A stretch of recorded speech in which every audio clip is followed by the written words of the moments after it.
How are you guys, कैसे हैं आप सब? आई होप बहुत बढ़िया होंगे, बहुत मस्त होंगे और थोड़ा बहुत पढ़ भी रहे होंगे। आपको पता है class 11th and class 12th में एक ही डिफरेंस है कि चैप्टर तो कम है बट आपकी पेशेंस और कंसिस्टेंसी का टेस्ट है। आपको पता है हम आपके साथ डेली जुड़ रहे हैं, डेली कुछ ना कुछ कर रहे हैं, हम रिदम में पूरा सिलेबस आपके साथ यही करने वाले हैं। आपको कहीं और जाने की जरूरत नहीं है। आप देखेंगे कि आप पूरे साल कितना अच्छा हमारे साथ काम करने वाले हैं। तो हम आपका ज्यादा टाइम ना लेते हुए सीधा पढ़ाई की बात करते हैं, क्योंकि अगर आपको हमसे बात करनी है तो कमेंट बॉक्स है और हमारी टीम का कनेक्ट आपके पास ऑलरेडी है, तो आप वहां पे कर सकते हैं। तो लास्ट क्लास में हमने देखा था एवरेज प्रॉफिट मेथड में वेटेड एवरेज प्रॉफिट मेथड। तो आज हम बात करने वाले हैं एक नए मेथड की फॉर कैलकुलेशन ऑफ गुडविल, जो कि है सुपर प्रॉफिट मेथड। यार हमारे को एक नए मेथड की जरूरत कब पड़ती है? जब प्रीवियस मेथड में कुछ लिमिटेशंस होती हैं। ठीक है, प्रीवियस मेथड की अगर हम लिमिटेशन की बात करें, जो कि हमारा था एवरेज प्रॉफिट मेथड। ठीक है, एवरेज प्रॉफिट मेथड की पहले लिमिटेशंस को जान ले तभी तो नए मेथड पे जाएंगे। देखो, हमने एवरेज प्रॉफिट मेथड में जो गुडविल निकाली थी, ठीक है, कैसे निकाली थी? Goodwill equal to average profit into number of year purchase. Yes और नो? तो बेटा पहली लिमिटेशन तो यही है कि यार ये जो नंबर ऑफ ईयर परचेज है ये कितना ले, तो ये हम ले रहे थे एस्टिमेशन बेसिस पे, number of years purchased on estimation only, on estimation, estimated basis. यार ये तो एस्टिमेशन हर पर्सन की अलग हो सकती है या नहीं हो सकती, तो कुछ कॉन्क्रीट नहीं है हमारे पास यहां पे कि हमें नंबर ऑफ ईयर परचेज कितना लेना है। तो पहली लिमिटेशन ये हो गई। दूसरा, हम एवरेज प्रॉफिट निकालते टाइम, एवरेज प्रॉफिट कैसे निकालते थे? Total of profits of all years divided by number of years. अब बात आती है यहां पे नंबर ऑफ ईयर, जो नंबर ऑफ ईयर्स ले रहे हैं फॉर पास्ट प्रॉफिट, ये कितना ले? फिर ये भी हम कोई जेन्युइन बेसिस पे, कोई फिक्स्ड बेसिस पे तो ले नहीं रहे। ठीक है, ये भी हमारा एस्टिमेशन है, तो ये भी कुछ कॉन्क्रीट नहीं है, तो ये भी एक हमारी लिमिटेशन है। तीसरा और सबसे इंपॉर्टेंट लिमिटेशन, हमने कैपिटल एम्प्लॉयड को ही इग्नोर कर दिया। हमने कैपिटल एम्प्लॉयड को इग्नोर किया। यार एक बात बताओ, एक सेम इंडस्ट्री में दो फर्म्स सेम प्रॉफिट अर्न कर सकती है। ठीक है, सेम प्रॉफिट हो सकता है, बिल्कुल हो सकता है, टू फर्म्स का, बिल्कुल। बट जरूरी तो नहीं है कि कैपिटल एम्प्लॉयड भी सेम हो। कैपिटल एम्प्लॉयड सेम होना जरूरी तो नहीं है, नहीं है ना भाई? तो इसको इग्नोर तो नहीं करना चाहिए था, इस मेथड ने इसको इग्नोर कर दिया, तो ये एक और लिमिटेशन बन गई। बात करते हैं लास्ट लिमिटेशन की। यार लास्ट लिमिटेशन कहती है आपने तो सुपर प्रॉफिट को भी इग्नोर कर दिया। यार super profits are ignored. Super profit तो ओवर एंड अबोव प्रॉफिट है ना, over and above profit of your firm जिसके लिए आप बात कर रहे हो, तभी तो आप गुडविल निकाल पाओगे कि कुछ आप एक्स्ट्रा कमा रहे हो नॉर्मल प्रॉफिट से, जो सारी इंडस्ट्री में, ठीक है, सारी इंडस्ट्री में लोग कमा रहे हैं। तो आप उस नॉर्मल प्रॉफिट से ही तो ज्यादा कमा रहे हो, तभी तो आपकी गुडविल है। अगर आप ज्यादा कमा ही नहीं पा रहे तो गुडविल भी नहीं होगी। If no super profit, yes और नो? फिर यार सुपर प्रॉफिट कैसे आप इग्नोर कर सकते हो? तो ये कुछ हमारी लिमिटेशन थी जिसकी वजह से हमें नए मेथड की बात करनी पड़ी, जो है हमारा सुपर प्रॉफिट मेथड। तो आइए बात करते हैं हमारे सुपर प्रॉफिट मेथड की। सुपर प्रॉफिट मेथड बेटा क्या कहता है? कह रहा है ये मेथड बहुत अच्छा मेथड है। कह रहा है गुडविल कैसे निकालते हैं, मैं आपको बताता हूं। Goodwill equal to super profit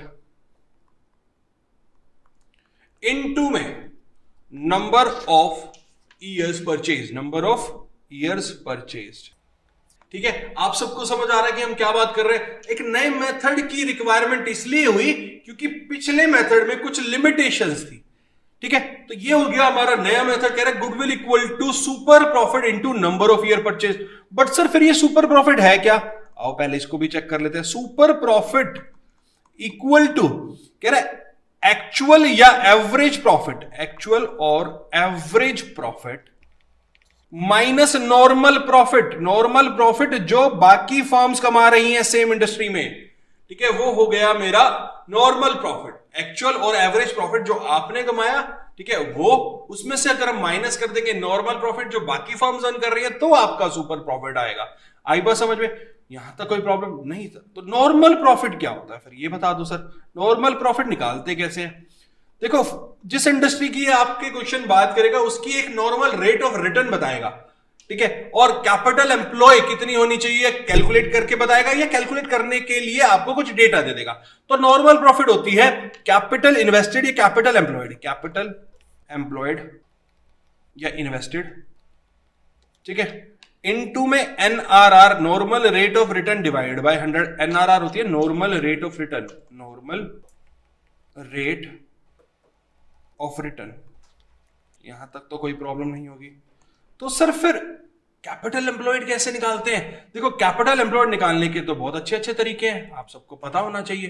क्या है सर तरीके, बता दीजिए। लो आओ बता देते हैं। कैपिटल एम्प्लॉयड, स्टार लगा रहा हूं, पूरे 12th में काम आएगा। कैपिटल एम्प्लॉयड कैसे निकालते हैं? कैपिटल,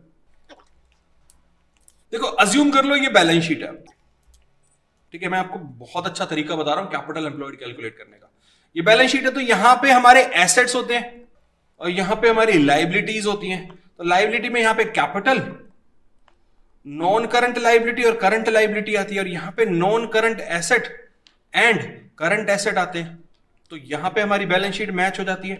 तो दो अप्रोचेज हैं, टू अप्रोचेज। तो फर्स्ट अप्रोच अगर हम एसेट साइड से देख ले, एसेट साइड, ठीक है, तो कैसे निकालते हैं गुडविल? कह रहा है capital employed equal to all asset, all assets ले लो, यानी non current asset plus current asset, ठीक है, इसमें से लेस कर दो या एक्सेप्ट, कह रहा है एक्सेप्ट गुडविल आपको नहीं लेनी। फिक्टिशियस एसेट, फिक्टिशियस एसेट आपको पता है जो रियल एसेट नहीं होते, जैसे हमारा deferred revenue expenditure, fictitious asset, and non trade investment भी नहीं लेंगे, non trade investment, minus outside liability, minus outside liability, ठीक है। और अगर मैं बोलूं और बेटर वे में, तो non current asset plus current asset minus current liability, ठीक है, आई बात समझ में? या फिर अगर आपको पता है current asset minus current liability कितनी क्या होती है, वर्किंग कैपिटल, तो आप लिख सकते हो non current asset plus working capital, yes और नो। या फिर आपको पता है non current asset plus current asset क्या होता है, total asset minus working capital, वो यही ऊपर वाला हो जाएगा, ठीक है। फर्स्ट अप्रोच हो गई, हाँ जी सर हो गई। सेकंड अप्रोच हो जाती है लाइबिलिटी साइड से। सेकंड अप्रोच की बात करते हैं, लाइबिलिटी साइड में बात कर लेते हैं। तो कह रहा है बेटा partners capital, partners capital employed के लिए बात कर रहे हैं, पार्टनर्स कैपिटल प्लस जो भी हमारे रिजर्व्स हैं, माइनस यहां से गुडविल कर देंगे इफ एनी, जो बुक्स में है, if any existing in books, ठीक है, minus fictitious asset, fictitious assets को माइनस कर देंगे, जैसे हमारा deferred revenue, advertisement suspense accounts, advertisement suspense account, ठीक है, माइनस कर देंगे नॉन ट्रेड इन्वेस्टमेंट, ठीक है। तो आप किसी भी साइड से निकाल सकते हो आपकी गुडविल, यहां तक कोई प्रॉब्लम नहीं सर, यहां तक तो कोई प्रॉब्लम नहीं है। तो एक क्वेश्चन की बात करें, चलो एक क्वेश्चन देखते हैं। क्वेश्चन क्या कह रहा है, सुनना, कह रहा है average profit earned by firm कितना है, 3,60,000। Average capital employed in the business, business में कैपिटल एम्प्लॉयड दे दिया आपको 20 लाख रुपीज। गुडविल कह रहा है, दे रखिए goodwill of the firm at 3 year purchase of super profit, वो गुडविल दे दिया इस बार 2,40,000 रुपीज, ठीक है। हमें नॉर्मल रेट ऑफ रिटर्न निकालने के लिए बोल रहा है, कुछ और मांग रहा है। देखो हमें गुडविल तो पता ही है कैसे निकालते हैं, goodwill equal to super profit into में 3 ईयर परचेज, और गुडविल हमें पता है कितनी दे रखी है, 2,40,000 रुपीज, 2,40,000। सुपर प्रॉफिट पता नहीं, ईयर परचेज दिया, तो यहां से हमारा सुपर प्रॉफिट आ जाएगा 2,40,000 divided by 3 that is 80,000 rupees. हमें क्या निकालना है अब? नॉर्मल प्रॉफिट, और नॉर्मल प्रॉफिट होता है average profit minus super profit. तो हमारे पास एवरेज प्रॉफिट है 3,60,000 रुपीज माइनस सुपर प्रॉफिट है हमारे पास 80,000 रुपीज, तो नॉर्मल प्रॉफिट हो जाएगा हमारा 2,80,000 रुपीज। ठीक है, तो एनआरआर कैसे निकाल देंगे? एनआरआर होती है हमारी normal profit divided by capital employed into 100। हमारे पास नॉर्मल प्रॉफिट आ चुका है 2,80,000 रुपीज, कैपिटल एम्प्लॉयड हमें ऑलरेडी गिवन है 20 lakh rupees into 100 that is 14%। ये हमारा एनआरआर हो गया। ठीक है, चाहे आपसे गुडविल निकाले या कोई भी मिसिंग फिगर निकाले on the basis of super profit, आप बहुत इजीली कैलकुलेट कर सकते हो। आई होप, मुझे लगता है आपको आ गया होगा। चलिए एक बार गुडविल भी निकाल के देख लेते हैं, एक क्वेश्चन और देख लेते हैं। क्वेश्चन कह रहा है एवरेज प्रॉफिट है फर्म का 70,000 rupees, it includes abnormal profit of rupees 5,000। इसमें एबनॉर्मल प्रॉफिट इंक्लूड है ईच ईयर। ठीक है, कैपिटल इन्वेस्टेड की बात कर रहा है, capital invested is rupees 5,50,000 rupees. NRR given है 10%। कह रहे गुडविल निकालो 4 टाइम्स ऑफ सुपर प्रॉफिट। ठीक है, तो बेटा हम यहां पे एक्चुअल एवरेज प्रॉफिट निकालने या एडजस्टेड एवरेज प्रॉफिट निकालने?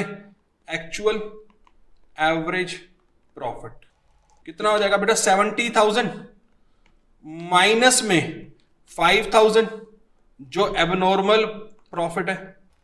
ठीक है, तो कितना आ जाएगा? 65,000 आ जाएगा मेरा। ये एक्चुअल एवरेज प्रॉफिट आ गया। ये एवरेज प्रॉफिट में से जब हमने एबनॉर्मल प्रॉफिट निकाला, हटा दिया, तो ये आ गया हमारा एक्चुअल एवरेज प्रॉफिट। ठीक है, अब हमारे पास नॉर्मल प्रॉफिट कैसे निकालना है वो पता है हमें। कह रहा है कैपिटल एम्प्लॉयड इनटू में एनआरआर बाय 100। हमारे पास कैपिटल एम्प्लॉयड 5,50,000 है। ठीक है, रेट है हमारे पास 10%, तो हमारे पास नॉर्मल प्रॉफिट आ जाएगा 55,000 रुपीज। यहां तक कोई प्रॉब्लम तो नहीं है आपको? नहीं सर, यहां भी नहीं है। तो अब हम सुपर प्रॉफिट निकाल लेते हैं।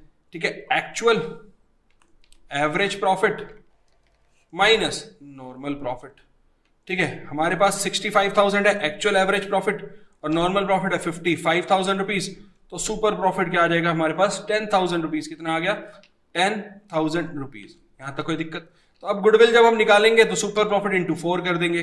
Super profit into number of year purchase already given है, 10,000 इंटू में 4 दैट इज 40,000 रुपीज। हमारी जो गुडविल आ गई है वो आ गई है 40,000 रुपीज। ये था हमारा क्वेश्चन।